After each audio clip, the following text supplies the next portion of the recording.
Greetings to you all. Welcome to the 2021 SEEDCO Wheat Production Webinar. Today, we are going to be discussing the importance of wheat production. So allow me to just share the screen while more participants join us.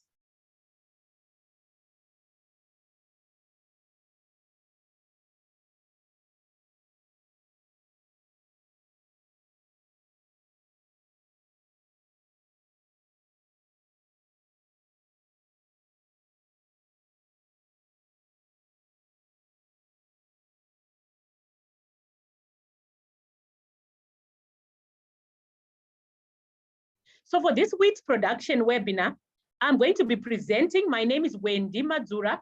I'm the head of agronomy services for SEEDCO Zimbabwe. I'm going to be presenting with the SEEDCO wheat breeder and station head, Dr. Soko.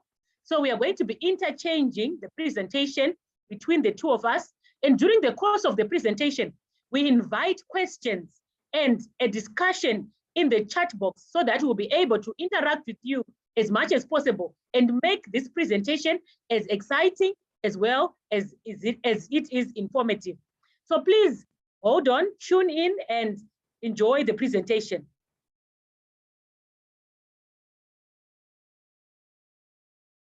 So as we start, here are just a few housekeeping issues.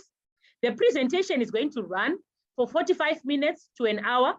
Then it's going to be recorded so that we will be able to share it with you. We'll share the link so that you can view this presentation at your own free time. A PowerPoint presentation is going to be beamed, as you can see, during the course of the presentation. Typed questions are invited and answers will be provided during the course of the presentation or at the end of the presentation during the question and answer segment. Notes will be shared through email and through different social media platforms after the presentation. So the presentation layout is as follows. We're going to start off by discussing the importance of wheat production in Zimbabwe. Before we move on to discuss the wheat production costs, because farming is indeed a formidable business.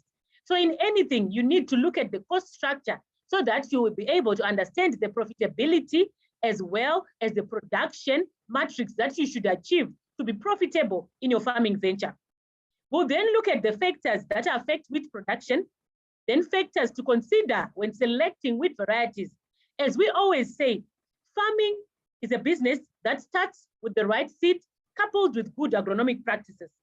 We'll then look at the SEEDCO wheat varieties for the 2021 farming season, and then we'll give you some steps on how to establish a wheat crop, a successful wheat crop. Then we'll look at a few general tips on wheat production, as this webinar is not the last one that we are going to have on wheat production. During the planting window, the peak period of planting, we'll have another webinar when we'll discuss in great depth the planting of wheat. So just to begin, wheat is the second most important cereal crop after maize. Having said that, it goes without saying that we need to make sure that we increase our production levels in wheat so that we guard against the need for us to keep importing wheat when we have the climate and the resources to establish our own wheat. The annual wheat consumption for Zimbabwe ranges between 350,000 metric tons to 400,000 metric tons. Yet, in the previous years, we used to import 80% of the annual wheat requirement, right, until 2020. And in the 2020 farming season, we had a production level of over 45,000 hectares. So this is important for us to take note of. So this season, we are anticipating to increase this production level to 85,000 hectares, as is stated on the column that is highlighted in red. So this would go a long way in us meeting our annual requirement of 350,000 to 400,000 metric tons of wheat per hectare. The import bill for wheat is too high. Farmers are implored on to increase local wheat production. By doing this, we'll be able to be food secure. Once we are food secure, we then move on to food surplus. Once we have surplus, it means we are at liberty to then sell excess to other countries and get the much needed foreign currency to revive our different industries and grow our economy. The Sustainable Development Goals, number 1, states that no poverty, and number 2, zero hunger. So we want to contribute to the Sustainable Development Goals by making sure that wheat production reaches the levels that it used to be at when Zimbabwe was termed the breadbasket of Africa. So that's where we want to get to. So the government's target for the 2021 farming season, according to statistics that we got from the Ministry of Agriculture, 85,000 hectares of wheat, which is going to be under the agro yield program, which most of you know as the command program, and 5,000 hectares of wheat by small scale farmers, as well as 425,000 metric tons is what we are anticipating at 5 tons per hectare. So just to look at the wheat cost structure. Here we have a recommendation sheet, which I should acknowledge we got from ZFC, who are our partners in the farming sector, because we want to give you a complete message. So this document here is highlighting the cost structure. Top of the sheet is the price of the wheat seed.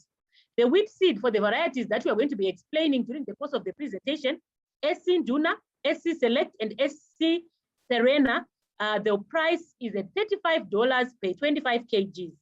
And then the cost structure that you're seeing there, the column that's highlighted in yellow indicates that from that column going to the right of that sheet is going to be for 10 hectares, while the cost for a hectare is the column that's immediately after that column in yellow. So you can tell from the bottom that the total chemicals and fertilizer cost is at $659 US dollars. And then this will translate to a cumulative cost of, for both the fertilizers and chemicals as well as the seed, it will give us a total cost of $834 US dollars per hectare. However, these are not the only costs that you are going to incur. So you also need to factor in issues to do with tillage, where you are going to require about 70 liters to establish your crop. Then you are also looking at the irrigation capacity, because wheat is established during a time when the rainfall season will have gone. So it's important for you to take note of the irrigation capacity, your dam level, as well as the requirement by ZESA for you to be paying for your irrigation. So the irrigation requirement in terms of water ranges between 450, 500 to 600 millimeters per hectare, which is 4.5 to 6 megaliters. And then the labor requirement, you're looking at an average of 15 labor days for permanent farm workers, as well as 10 days when you might require seasonal labor during peak periods. So now we are moving on to the section where we're going to be discussing about the factors that affect wheat production. And for this section, we're going to hear from Dr. Soko a few tips on the climate requirements, as well as the other issues that are going to follow after this particular slide. Over to you, Dr. Soko. Thanks, Wendy. Good afternoon, everyone who is on the platform. My name is Tegwe Soko, like what Wendy indicated. I'm the wheat breeder with the SEEDCO. And I'll talk about the factors that can affect wheat production in Zimbabwe, of which the first most important thing is to understand that wheat is a temperate crop, which means it requires cooler conditions for it to grow properly. And starting from that point, that's why most of our wheat is being grown during the so-called winter season here in Zimbabwe, planting it in May, then harvesting in October. Of which, if we look at the climatic factors that are key for optimum wheat production, we are talking of temperature, of which temperature, there's a relationship between altitude, which is the height above sea level, and the temperature. In English, they always say the higher you go, the cooler it becomes. So you'll discover that we are saying altitude has an influence on wheat production, in the sense that in the high field, for instance, we are talking of areas that are 1,200 meters above sea level. The temperatures there tend to be cooler as compared to the low field. Here we are talking of areas that are below 800 meters above sea level. So what it means, temperature impacts on the yield potential of wheat production here in Zimbabwe. Someone who is growing wheat in the high field in the Harare area will have a high yield potential as compared to someone who is in the Chiredzi area because of the effects of temperature. Wheat as a crop tends to accumulate the yield when the conditions are very cool. Here we are talking of an average temperature of 15 degrees during the night, and then during the day, an average of 25 degrees during the growth of the wheat crop in order to accumulate the yield.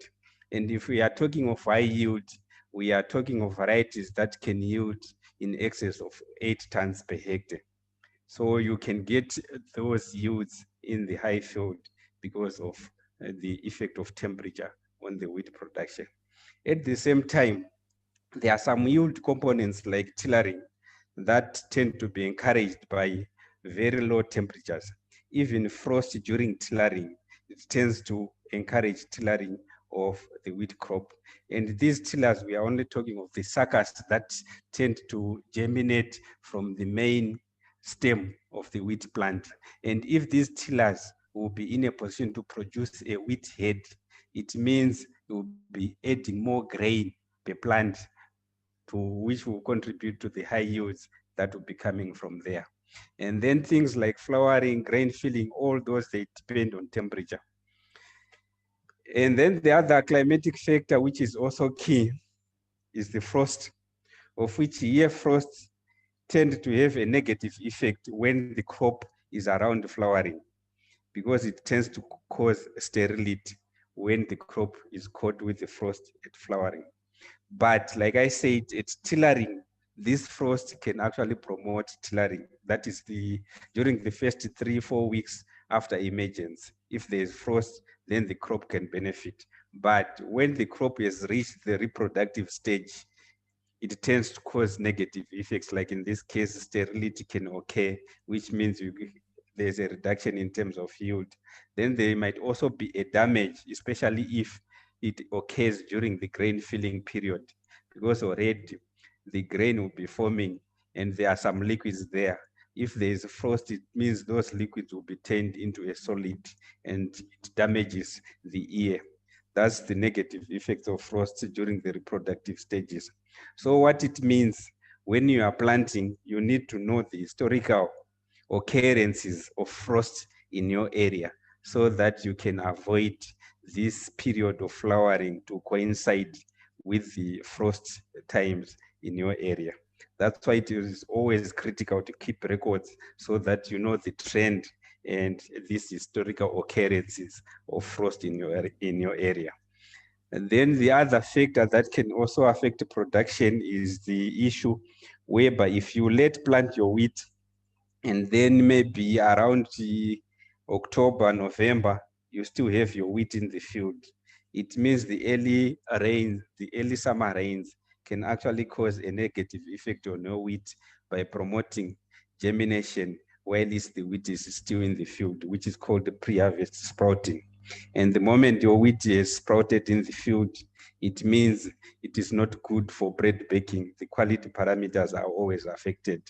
So what it means, early planting is encouraged so that at least we avoid pre-harvest rains so that we get good quality wheat that will be ideal for bread baking. And obvious, hailstorms is something that can also damage our crop, of which if you look at frost and the hail, in most cases, under ideal situations, farmers are always encouraged to ensure their crop against these unforeseeable climatic conditions. Then besides the climatic conditions, there are other crop requirements for wheat to make sure that it achieves its yield potential. Obvious, the water here, in our case, we are talking of irrigation water because our wheat is mainly grown during the dry period, which means we need to have a facility to apply water to our crop, and this water should be adequate. Like what was indicated earlier on, we are talking of 450 to 600 millimeters of water that is applied to the wheat crop throughout the growing season. And then obvious, we are also looking at good air circulation, especially both in the soil and also in the canopy of the crop. because if there is a poor air circulation within the canopy, diseases such as powdery mildew can also set in, of which these are also linked to following good agronomic practices. If you have a good plant density, plant population, obviously you tend to have good air circulation within the canopy, and then maybe you can reduce the impact of powdery mildew. Then you look at the nutrients that are desired for the crop to grow properly. Here we are talking of nitrogen, phosphorus, potassium, sulfur, boron, and other micronutrients, of which the first three, NPK, those ones are usually supplied by the basal fertilizer that we normally apply. And some basal fertilizers might have a smaller proportion of sulfur or boron. And then the other nitrogen is also applied at top dressing, which is normally done by farmers. These are key for us to achieve the optimum yields of wheat. And then in terms of the soil is the one where we put our seed, it germinates, and it's the one that is supposed to provide the nutrients and all other things that are required by the plant. So in terms of pH, an ideal pH for wheat production should be between 5.5 to 6.5 on calcium chloride scale. And then obviously the soil should be well drained. Waterlogging tends to affect the growth of wheat, poor aeration, all those, they tend to affect the growth of wheat. So you need well-drained soils, and these soils should have good water holding capacity. This also assists in terms of irrigation because it determines the frequency of your irrigation. Then what we are saying is best soils for wheat production are the sand loam to clay looms, but otherwise all types of soils can support the growth of wheat as long we can manage and provide the required nutrients and the required environment for wheat growth. And then we are saying a good seed bed, because remember wheat is a small grained crop, of which if we look at the 1,000 kernel weight, if you have 1,000 kernels of wheat, they only weigh about 45 to 50 grams. So it's small seeded, which means for them to establish properly, we need to have a good seed bed with fine tooth so that there's good soil seed contact, and that would allow germination of the wheat plant. And obviously other things like light, which is desired for photosynthesis, is also key in improving the yields of wheat. And then there are other biotic factors like pests and diseases. These have to be taken care of either by growing a resistant variety or by the farmer applying pesticides or chemicals, so that at least you control the negative effects that can be caused by these biotic factors. And then the other factor that can determine productivity of wheat is the issue of infrastructure. If you look at wheat production, if it is done on a commercial basis, you need to be having adequate machinery and equipment so that all the operations are done on time.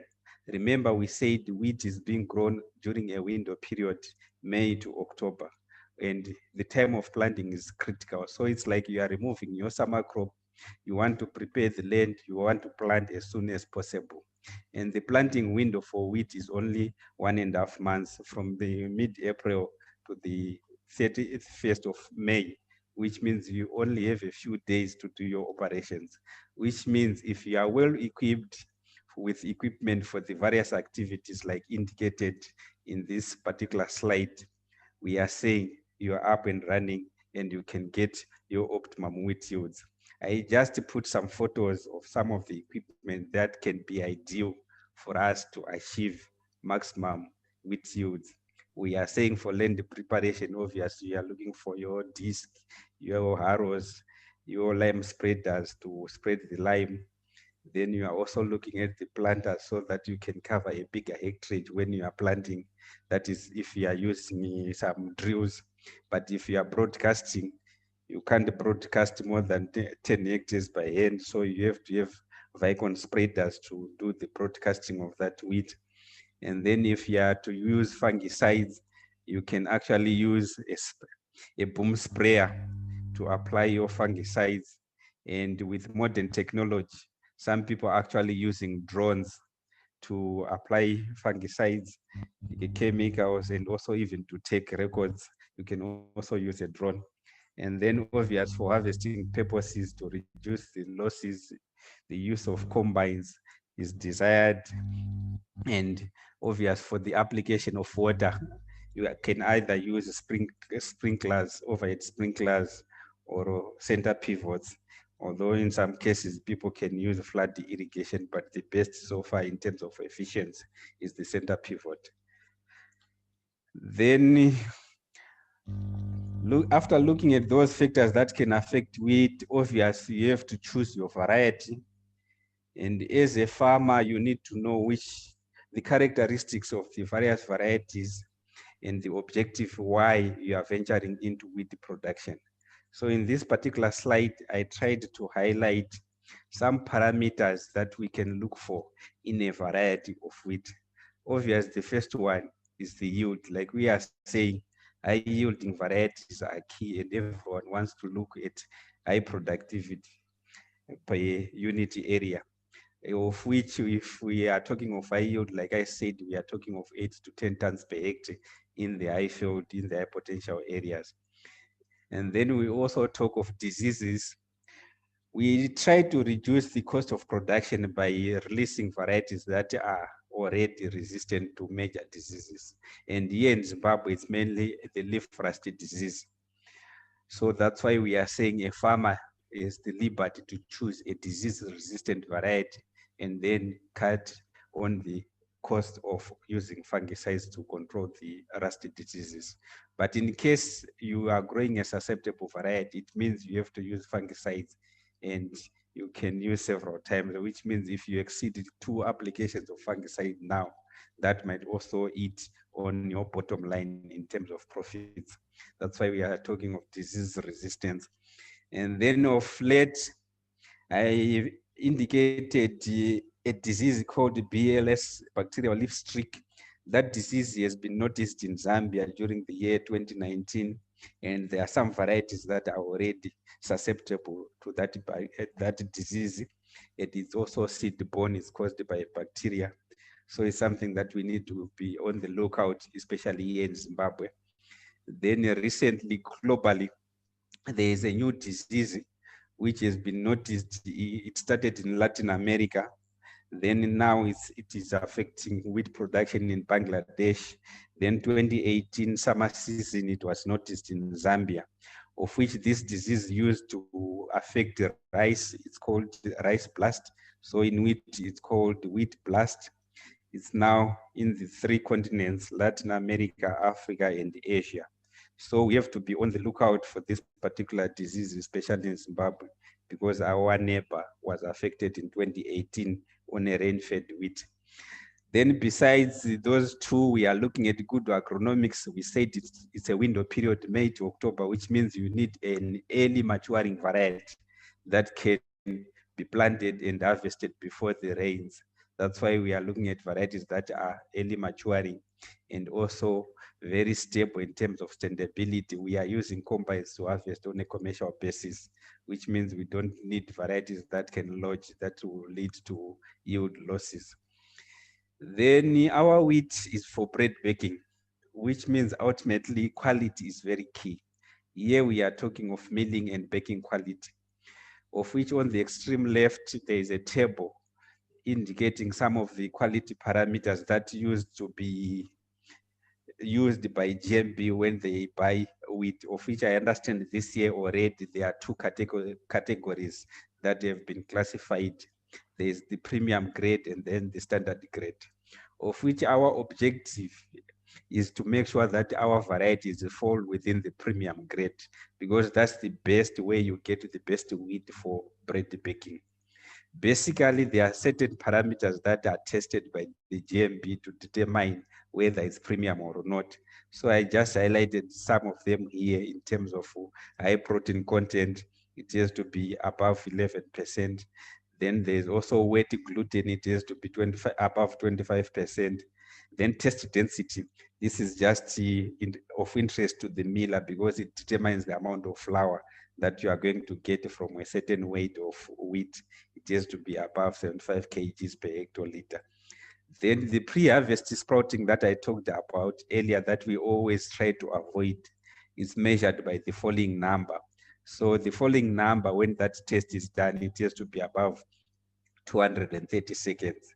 Anything below that, it means your wheat is begin to sprout, and it's an indicator. This falling number is just an indicator of the alpha amylase activity. It's an enzyme that is responsible for germination. So if the falling number is high, it means there's low alpha amylase activity. It means the seed is still intact. But if the falling number is low, it means there is high alpha amylase activity. And what it means is the seed has already started germinating, and that might not be good for bread baking. And obvious, we all know that the GMB requires our seed to be at 12.5% moisture basis for easy storage and so on. So what we are saying in terms of selecting varieties, we need to look for these climate smart products that R&D from various institutions that are working on wheat are trying to bring on board so that we can improve productivity. Then coming to the varieties that Seedco is offering this 2021 season, there are 3 varieties that will be on the shelf this coming season. Obviously, the dominant one is SC Nduna, which has been on the market. It's tried and tested product by most of the farmers. And then in the last 2 seasons, we've been selling Select, also SC Select, also on the market. And this season, but with limited quantities, there will be SC Serena, very limited quantities. So in terms of performance, what we have recorded so far in the second column, I just indicated the highest yields that have been realized by these 3 products. It's just an indicator of the genetic potential of these particular varieties when they are given the ideal environment, especially in the high potential areas in the high field. You can actually hit the 10 tons, of which most farmers, I think they do play around 7 tons, 8 tons. But these varieties have the genetic potential to reach 10 tons. In terms of plant height, they are all short-statured.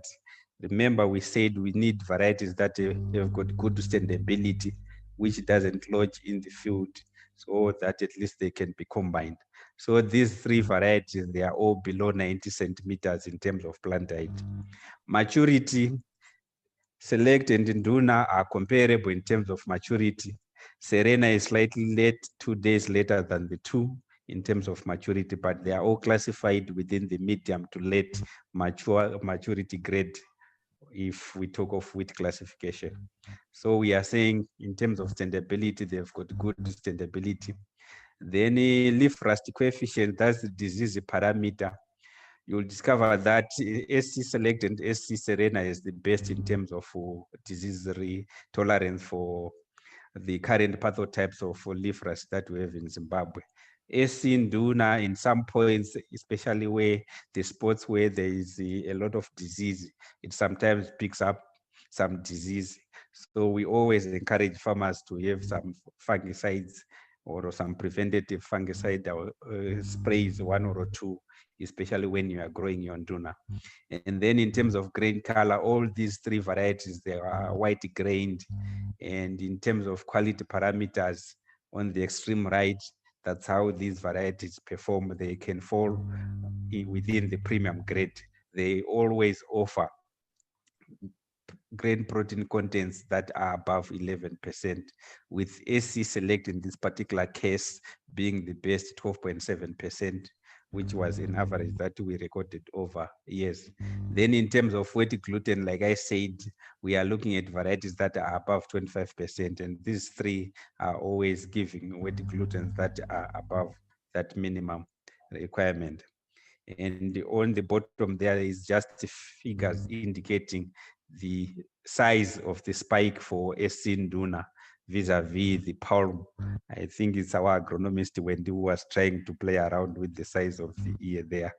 And then this is the grain of SC Nduna, very plump, well-filled grain, which means in terms of test densities, it will be above. And then this on the right side, that's select. Otherwise, we can move on to the next slide, Wendy. Thank you very much, Doc. That was a detailed explanation from the factors that a farmer needs to consider in venturing into wheat production. You looked at the climatic factors, you looked at the input requirements, you also looked at the seed requirements and technological advancements that are important when venturing into wheat production.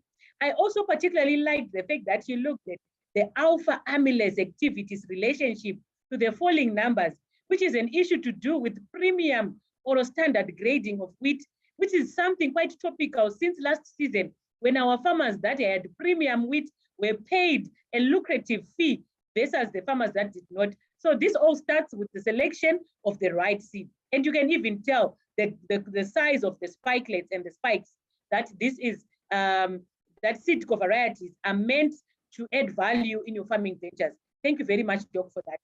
As we move on, we want to look at the steps to establish a wheat crop. It's important for you to understand that in business, there are no cutting corners. You need to make sure that everything that you are doing to make sure that you achieve the desired output from the input that you will have employed or put in. So from planting, crop establishment, tillering, stem extension, heading, ripening, everything should get the desired input as well as the desired management practices that will make sure that you get the highest possible yield, because farming is a business. So this all starts from timeliness. Timeliness, one, of operations and timeliness of planting. Dr. Soko alluded to the fact that if you fail to plant on time, you run risks of a number of things. So these are some of the things that we were highlighting here, the importance of planting time.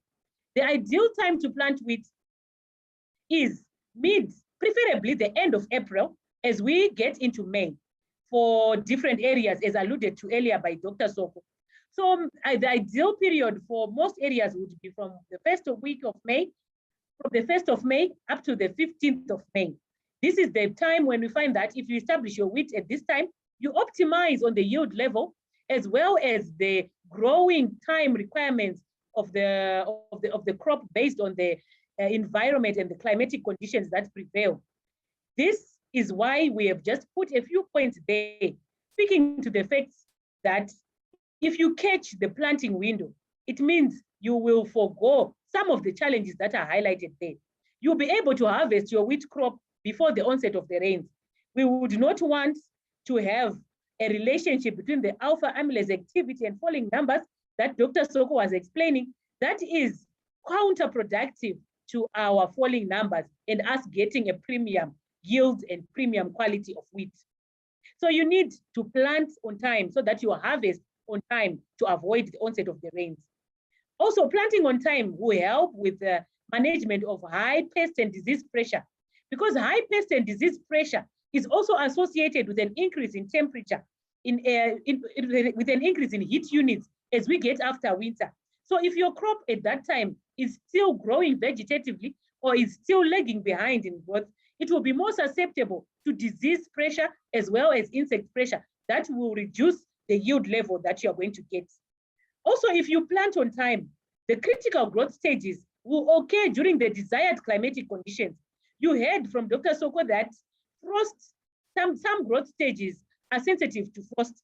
So you also need to make sure that your time of planting will ensure that you are safeguarding your crop against challenges of frost, against challenges of temperatures that are not desired for processes such as tillering.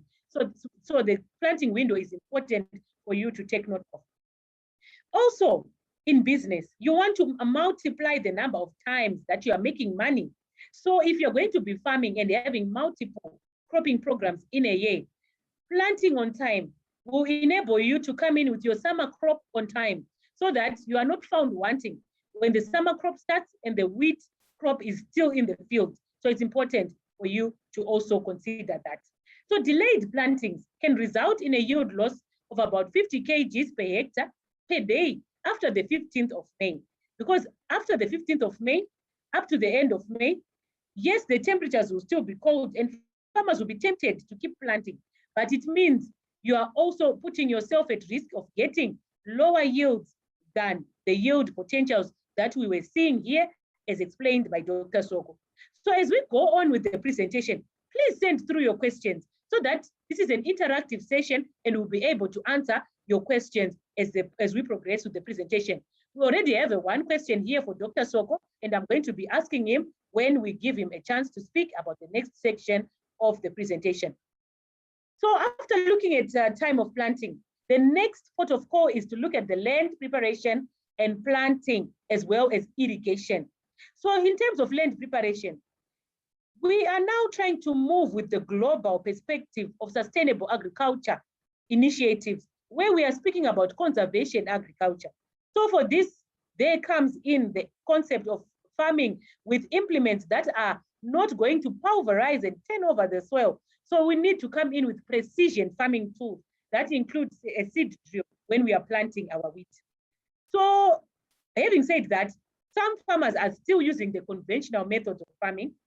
It's a method that has been used extensively for over a number of years. And when you are doing this, the aim would then be for you to come in with implements that are going to achieve a fine tilt. A fine tilt is important because looking at the size of the grain of wheat, when you're going to be planting it, it needs a fine tilt for it to get a good seed to soil contact, for it to germinate well, and for you to get the desired crop stand and plant population. So these are the things that you need to factor in your land preparation. If your land is not prepared well and you have clods and boulders in your fields, you need to break them down to the smallest possible soil particles so that you are able to achieve a good seed to soil contact. In terms of irrigation, you need to irrigate. It's recommended that you irrigate your field and achieve a field capacity of irrigation. This is the point when you have enough water that has filled up the pore spaces. It will allow for your crop to germinate and emerge and grow for a couple of days without getting into a drought period or a stress period because of moisture stress. So irrigating to field capacity is recommended. However, farmers have different practices that they use at planting for irrigation that work for them. These are custom-made practices. But the important thing to take note of is the fact that during the irrigation that you do at planting, aim to achieve a field capacity irrigation by the 4th or the 5th day, so that your crop is not stressed and is not affected during germination as well as crop emergence. So the light irrigation that comes in usually at around day 3, day 4, is meant to break the crusty layer or the crust surface, particularly for soils with a high salt content that tend to form a crusty layer or a crust surface. So this will also help with germination. Like we have already said, that wheat is a small seeded crop. So you also need to enable it to germinate well and emerge well without hindrances from the soil surface being having a crusty layer or a hard surface. Looking at the seed rates speak to plant populations. They speak to the issues to do with yield being a function of two things. Yield is a function of two things: yield per plant and yield per unit area. So if you want to get the optimum yield level, you also need to establish your crop at the optimum plant population. So the optimum plant population for wheat is between 220 to 250 plants per square meter. So this will give you the desired population. And then tillering will come in. If you plant on time, tillering will come in to give you that extra boost in terms of the number of stems that you're going to get per plant. And this will also speak to the number of spikelets and spikes that you are going to get, and ultimately the yield. So the seed rate will depend on the method of planting that you're going to be using. When you're coming in with precision tools that we have highlighted, such as the seed drill, you can use a seed rate of 110 to 125 kgs per hectare.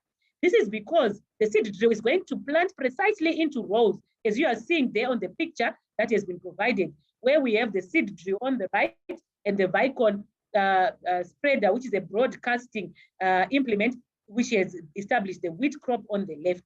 So it's important for you to take note of the fact that the seed rate is going to differ depending on the implement that you're going to use to establish your crop.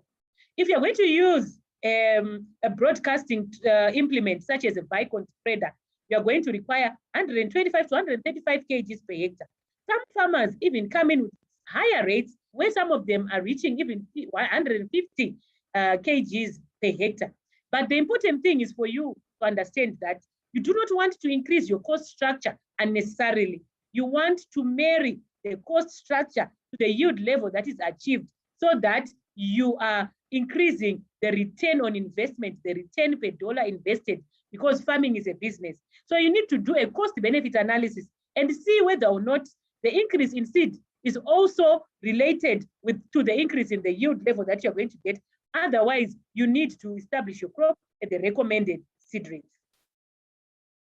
Looking at irrigation, we did mention that wheat is established during winter.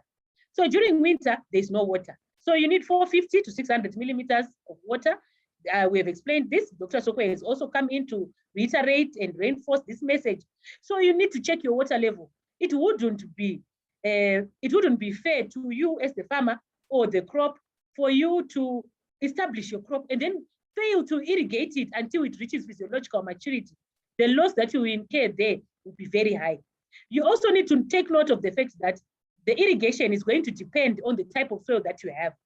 For sandy soils with low water holding capacity, you can come in at 7 to 9 days with 30 to 35 millimeters of water, because this is going to lose water more frequently. Will lose water quicker than the clay soils with a higher water holding capacity.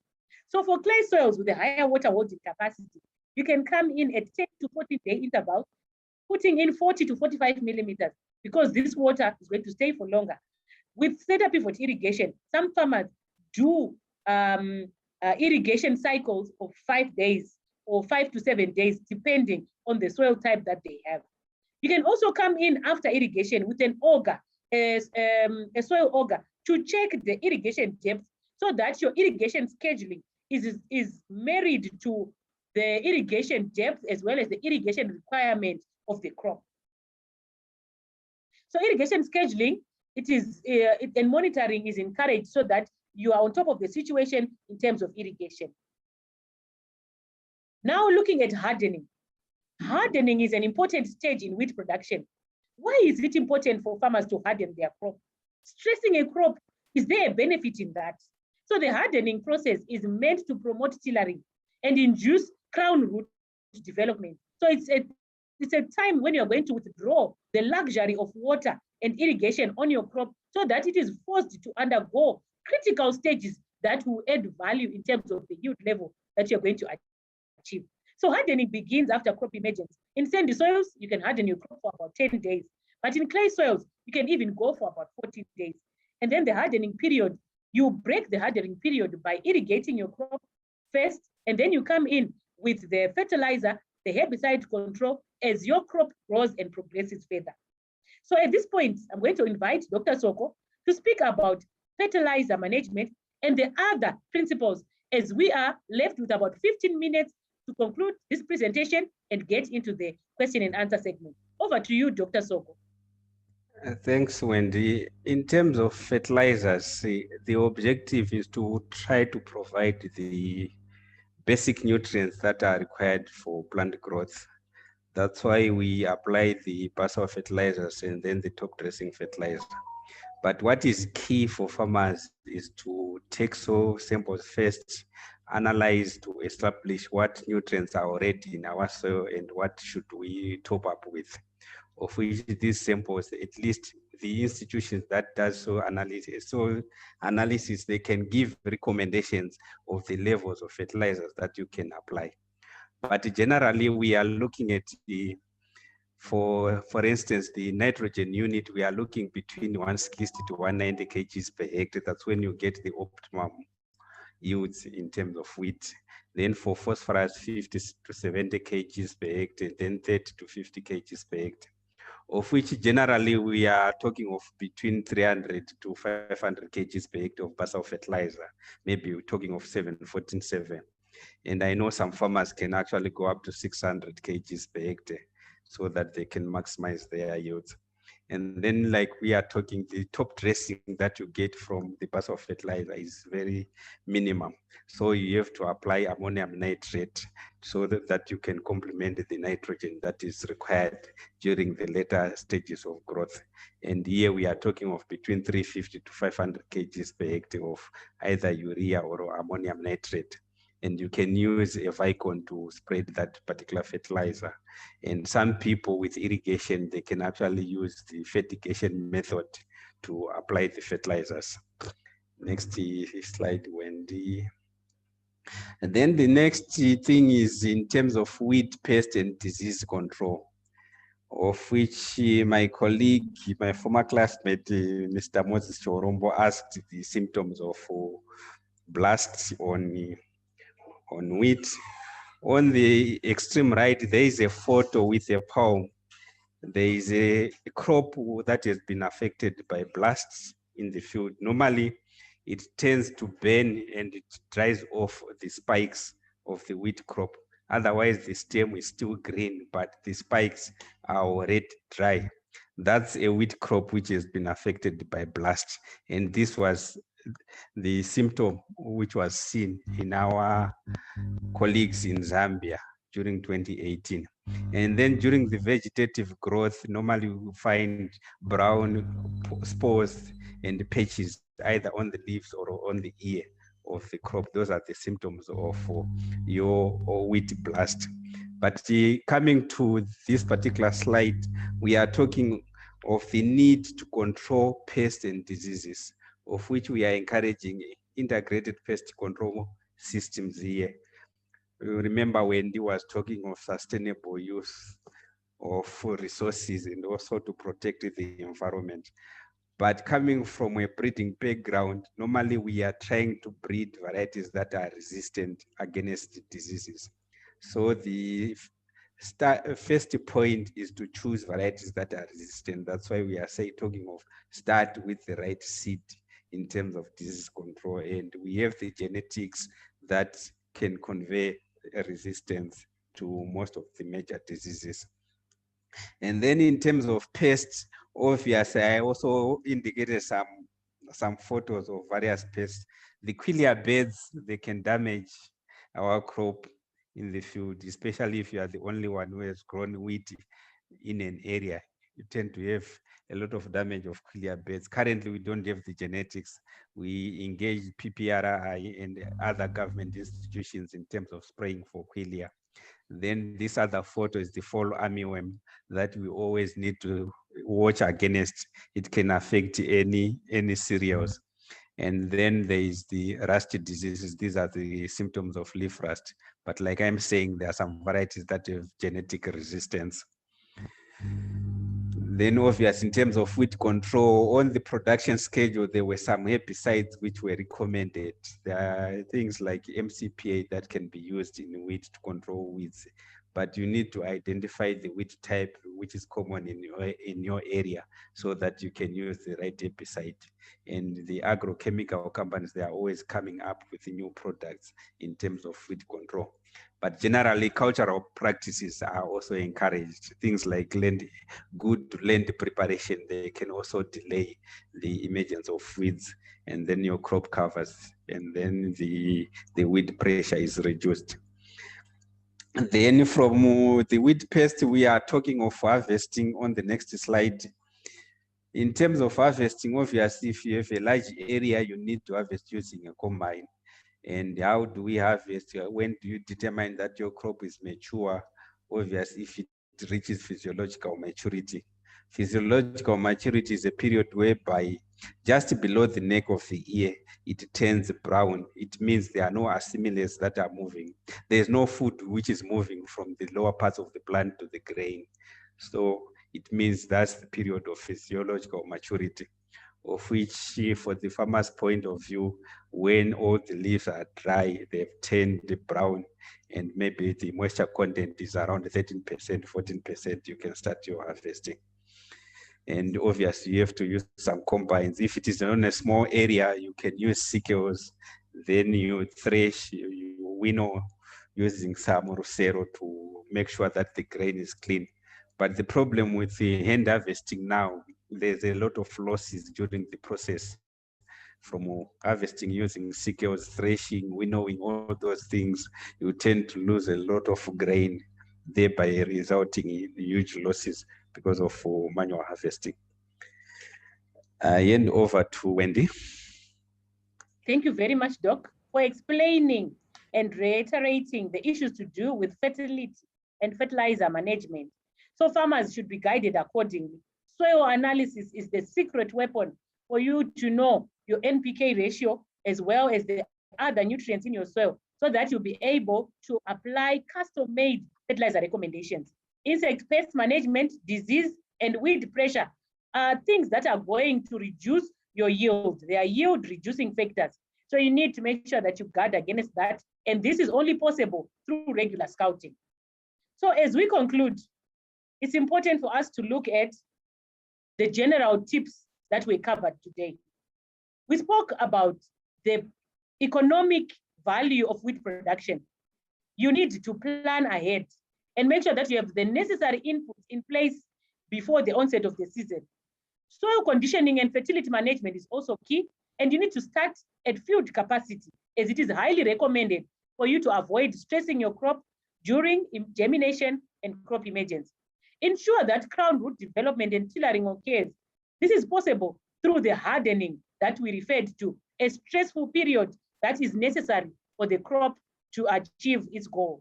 Weed, disease, and pest management are important, but it also starts from your selection of seed, where Dr. Soko explained that seed varieties are bred to be resistant to problematic diseases that are prevalent in wheat production, that include the leaf rust. So it's important for you to select your varieties accordingly.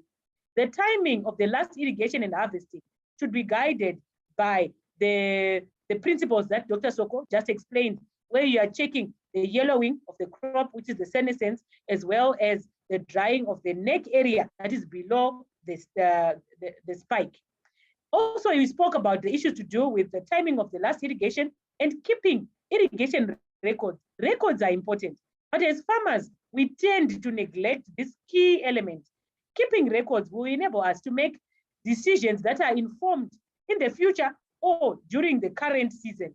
So let's keep records and make sure that we are on top of the situation. So this is just a throwback of the 2020 wheat season, because today is a throwback Thursday. So we just thought of sharing the crop that was established last season as it approached harvesting, as we encourage you to make an informed choice in terms of your variety selection and start with the right seed, because seed is the seed of choice. And they do say that the secret in the pudding is in the eating. So you need to buy these seed varieties and find out for yourselves. It doesn't matter your scale of production.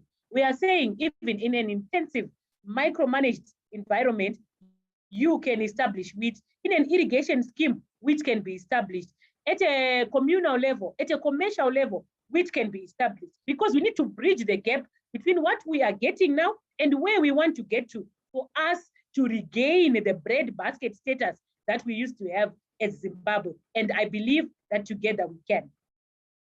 So as we move into the question and answer segment, I would like to just quote two people. Colin Powell, who said, "A dream doesn't become reality through magic. It takes sweat, determination, and hard work." So this is important because farmers understand hard work. So it's not a secret that we know that we need to work hard for us to get value out of our farming enterprises. Having said that, the two-time president of the African Development Bank, Akinwumi Adesina, said, "The future millionaires and billionaires of Africa will not be coming from oil and gas. They will be coming from the agriculture sector. But I want African countries to be looking at agriculture as a business, not as a way of life. Nobody smokes gas, drinks oil, but everybody eats food. So food is critical. And that is what Africa is a comparative advantage in." So these were the words of the two-time president of the African Development Bank, who believes that agriculture is the ability to change the fortunes of our continent. On that note, I would like to thank you for joining us. On behalf of myself and Dr. Soko, we wish you a productive winter wheat season, but we are going to move into the question and answer segment. So if you have burning questions, please send them through so that we'll be able to attend to them as we wind up this presentation. And remember, COVID is real. So whatever we do, we need to mask up. We need to make sure that we are taking care of ourselves and our employees at the farm so that we are alive to be able to produce and be productive and profitable. So here we have a question from Anonymous. Is it possible to do soil sampling tests for communal farmers? I am in Mashingo. Thank you very much for that important question. So the general misconception is that soil analysis is for large-scale commercial farmers. But soil analysis, if anything, is going to benefit any farmer, even a backyard farmer who wants to establish vegetables in the backyard. Is going to benefit because it just speaks to issues to do with an understanding of the soil status so that you make an informed, custom-made decision that is in line with what is currently in the soil. So yes, soil analysis can be done at different scales of production, even at a communal level. And you need to engage your agricultural extension officer for them to assist you on how you can take your soil samples. And you can also engage the SITCO agronomists who are scattered across the country in the different provinces. In the 8 farming provinces, we have an agronomist for each and every province. So you can engage them and be able to get more information. You can visit our website for more information so that you can link up with your agronomist, or you can go through to our Facebook page, our Twitter handle, or you can go through our email address where you can also get more information. So thank you so much for joining us. We have a question again here from Reason Matsauni. Can we have a copy of this presentation? Thank you very much for this inquiry. So what we are going to do, we're even going to go a step further. We're going to give you this webinar in the form of a link so you can refer to it for some key points that you might have missed. Then we will also share the agronomy manual, which is the Bible of agriculture in Zimbabwe, and you can refer to it for other issues outside of wheat production. For field crops, you can refer to it as well. So yes, indeed, we are going to be sharing the link to the presentation that we just had. And I'm seeing that we have hands raised. So let's see if we can attend to your inquiries or questions or comments. But in the meantime, we also have another question here from Charles Muzonzini. Thank you very much for joining us, Charles. How can the farmer mitigate against the negative effect of frost in areas that are prone to it? Thank you very much. It's an important question. Dr. Soko, would you like to give us a few pointers on what our wheat farmers can do to mitigate against the negative effects of frost? Dr. Soko, did you get the question? Yes, I did. Thank you. Obviously, the first thing, like we indicated, is the timing of your planting, so that we avoid the critical stages like flowering to coincide with those days when frost will be occurring in your area. Because historically, each area, they tend to know when exactly frost might occur, the probability of frost occurring in a particular area. So that's the first approach. Then the second approach, the fact that we always encourage farmers to ensure to make sure that their crop is covered by an insurance company. Sometimes it's because some of these natural occurrences you cannot avoid when they occur. That's why you keep yourself covered with the insurance. But I know some people, they tend to say maybe if you irrigate early in the morning or late in the evening, that might also help in terms of reducing the impact of frost. And then some guys, they can actually start some fires so that there is smoke around the fields, so that at least it reduces the impact of frost. I think that's what I can assist with for now. But otherwise, the most important thing is to do your planting in a manner that the flowering period, the grain filling period, will avoid coinciding with the frosty times in your area. Thank you. Thank you very much, Dr. Soko. You have explained in detail how the farmer can be able to mitigate the effects of frost.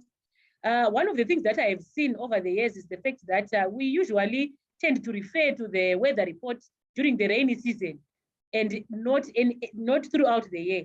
So for wheat farmers, you also need to refer to the seasonal weather updates that we are getting from the agronomists, from the Met department. This will guide you for you to understand and know the anticipated frost periods of your area. And you can even get some history based on what has been happening in your area in previous seasons. And this would help you to make an informed decision. So at this point, we have a question that wants to come through from one of our participants. So we're going to allow them to air their question or contribution, and then we will be able to assist.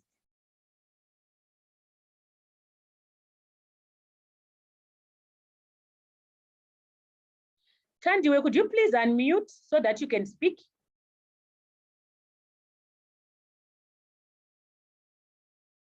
Tandiwe Shumba, your hand is up. So could you please unmute so that if you have a question, you'd be able to ask?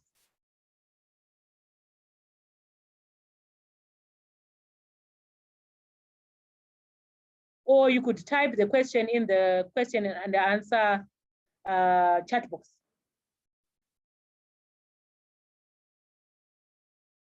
Please unmute if you have something that you'd like to say.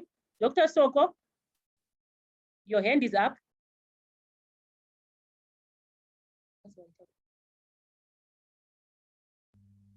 Sorry, I think it was by mistake. All right, no, that's fine. Tandiwe Shumba, we see your hand is up. Please go ahead and ask your question. In the meantime, we have a question here from Olive Matanire on Facebook. Wow, thank you so much for joining us through our Facebook page. At what stage do I apply gypsum? Thank you very much. It's an important question. What then happens is with gypsum is calcium sulfate. So it also boils down to soil analysis for you to know whether or not you need the gypsum, because calcium sulfate is a soil conditioner. So you can use it in some instances, though rare, when your pH level is on the high side, which is to say you have alkaline soils. So you need to condition them a bit using gypsum. But in some cases, the soil might have low calcium. So you might need to come in with gypsum in those instances. In some crops, the crops might require gypsum because they have a higher demand for calcium than other crops. But the best way for you to know whether or not you need gypsum is to get your soil analyzed so that you know the nutrient constitution of your soil and whether or not you need the gypsum. Then if it's to be used, gypsum is not soluble. So it needs to be incorporated within the soil during land preparation or into the planting station, depending on the crop that you're going to establish. Thank you very much for that question. The people who have raised their hands, we had asked you to unmute and ask your questions. Not too sure if you are failing to unmute. Thank you, Tandy. Please go ahead and ask your question.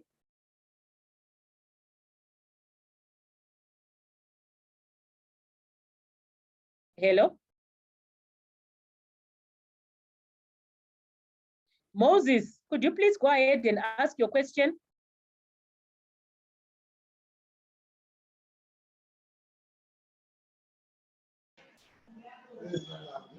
Hello?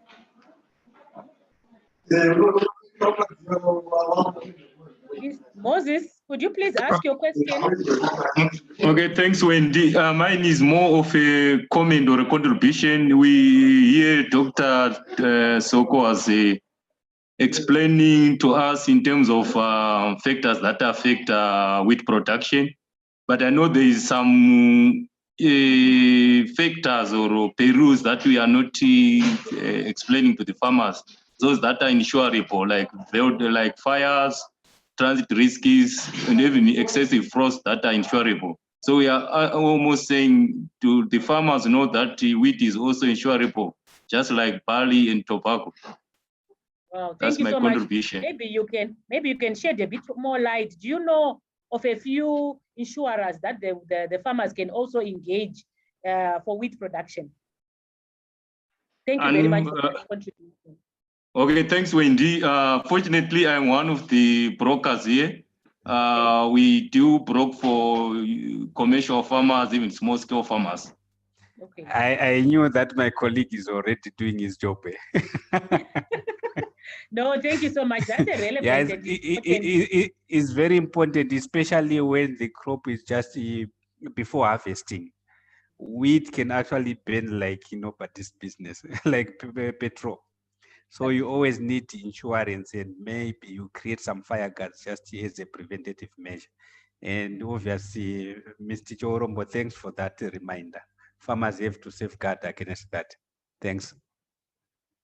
Thank you very much. So do you have maybe a contact details number that you can share, Mr. Chorombo, with our farmers, or an email address or a handle, Twitter, Facebook, so that these farmers can engage you about insurance?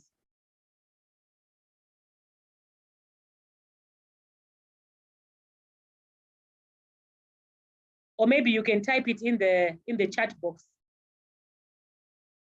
Otherwise, thank you so much for joining us. It was a pleasure to host you today for this first 2021 wheat production webinar. And from Dr. Soko and myself, would like to say thank you and to wish you a productive and profitable winter wheat season. We have a good start to it because the rains have been good for most parts of the country. So we have good reserves of water. So we need to plan, because it is said that failing to plan equates to planning to fail. So like we rightfully said, the secret in the pudding is in the eating. So buy seed varieties and be sure to optimize on your yield levels. Thank you. I'm just receiving a question here as we wind up. Maybe it will be the very last one from Facebook. It's from Olive Macheri Matanire. In some literature, it is advised to incorporate first nitrogen application with compound. For example, I mix my urea with compound and incorporate into the soil before planting. In practice terms, is this advisable, or I should wait after emergence? Thank you very much. It's an important question. Since our farmers, Dr. Soko, want to understand more about fertility management for their crops. So there are some practices that farmers do based on their experiences in their cropping ventures that might benefit them. But usually before you jump onto the bandwagon, you need to understand the logic behind what we are doing. Usually with urea, because it's slow release, some of these farmers, they incorporate it, yes, with their basal fertilizer, so that it then comes in a bit later after the hardening period, when it was due to start, the nitrogen application was due to be applied. So some farmers do that.